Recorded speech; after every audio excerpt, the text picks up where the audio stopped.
It's that time of year again, and everyone is busy with the holidays, the parties, the get-togethers, and likely have stopped or have slowed down their usual self-care or wellness goals.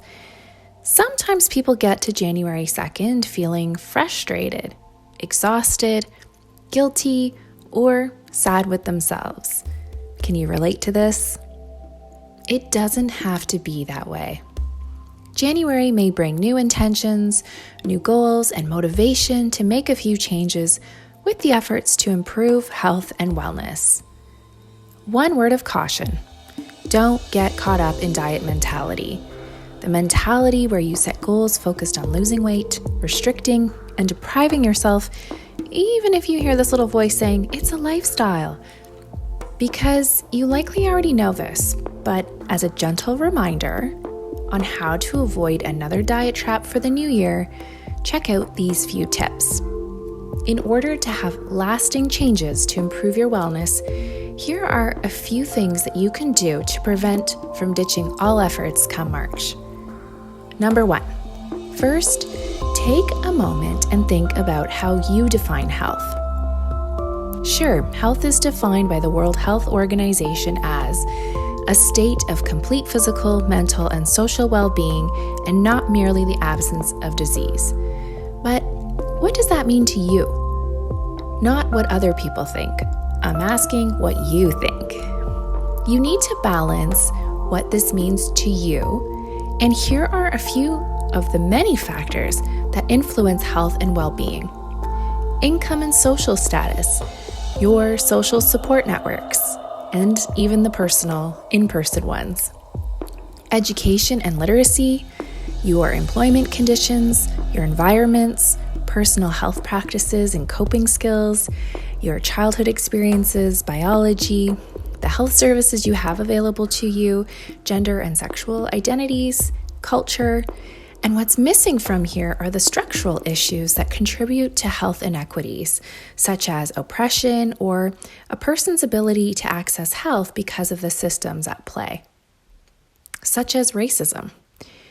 Eating well is not meant to be limited to just the nutrients in the food that we are eating or drinking, or the nutrients that it may not be providing. Don't forget, there's also the importance of taste, how the food or beverages make us feel, the financial costs at play that influence our choices, and the cultural meanings around food as well. Number 2, work with a provider who gets you. You may read an article or sign up to work with a healthcare provider or a health coach to set goals for the new year, but make sure you work with someone who asks these questions about all aspects of health to ensure that they support you in a way that is inclusive and works for you. Sometimes what one person thinks is healthy and swears by or has worked for their neighbor, it may come with very convincing claims that pull at the heartstrings, but it may not be what you need. You can't Google all the things that are going on in your life and it spit out the perfect thing for you. Number 3, keep goals focused on actions, not outcomes. Actions are things we can choose to do, such as walking, drinking more water, eating more fruits and vegetables. Or we can also choose things that we want to limit. But we always encourage people to look at the positive side or the gentle side of setting nutrition goals. What can you add versus take away? Outcomes could be things such as lab values, our body weight, or even the appearance of our skin. Often outcomes are a result of an action or lack thereof, but so many people set goals with outcomes. You can't do weight loss, and focusing on weight loss may actually distract you from setting goals that create a lifelong battle with your natural set point. Check out our mindful eating and intuitive eating videos on Nourished Body channel to learn more about your natural set point range. Number 4, focus on internal motivators. Often people focus on external motivators, which is usually something outside the body, like our body weight or lab values. Don't forget to set goals where you can monitor your internal outcomes, or motivators, such as your sleep quality, how you're feeling, your mood, or how changes affect your energy levels, and are you enjoying it? When people focus more on internal motivators, they are more likely to stick with their goals long term, rather than external motivators, which only have a short shelf life. Align your goals with internal motivators. For example, when I drink 2 glasses of water per day, more than what I was doing, I find my digestion is better, I have more energy, and my skin looks brighter. This is just an example. Number 5, if it feels too hard or you're having a hard time sticking with it, if you're working harder than your goals, then something could be off, and possibly this is that diet mentality trap. And so when we say something's off, doesn't mean you. Remember, you don't fail the diet fails you. If something is too restrictive, and yes, this sometimes can be in disguise, or you don't have the right skills, it's too expensive, or just isn't right for you, it might mean the goal needs to be rejigged, not you. Check in with a health coach or even a friend or relative who is supportive in working through some solutions that may be more aligned with your needs. Find someone who has descriptions within their practice bio that uses terms like intuitive eating, trauma-informed, or non-diet approaches. Number 6, make sure your goals provide you with a roadmap. I'm sure you've heard of SMART goal setting. Specific, measurable, action-oriented, realistic, and time-oriented.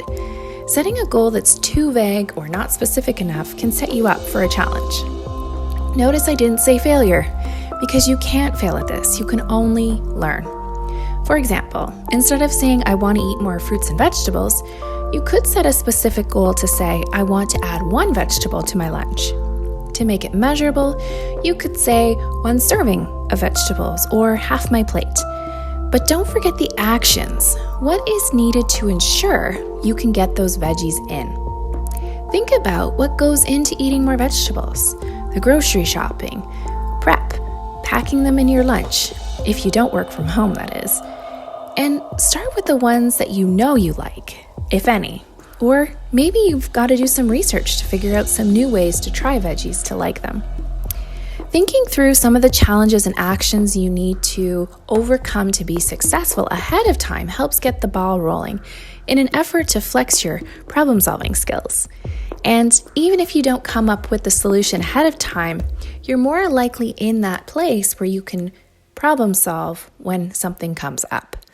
Also, double check that your goal is realistic, not too hard and not too easy.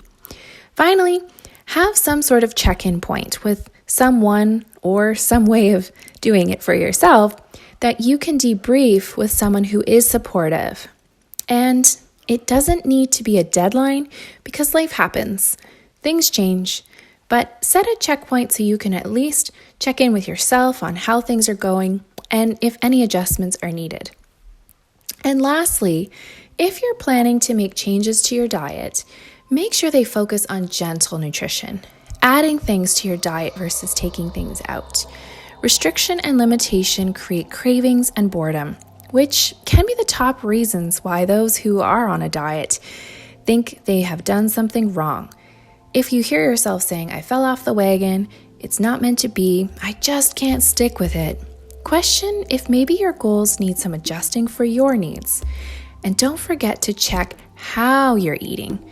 Most diets focus on what you're eating and miss helping you to also check in with your relationship with food and your body. Diets teach us how not to eat. They do not teach us how to eat. In summary, kick off the new year with a bang, not another diet. Happy holidays and wishing you a wonderful, prosperous, and healthy as defined by you new year.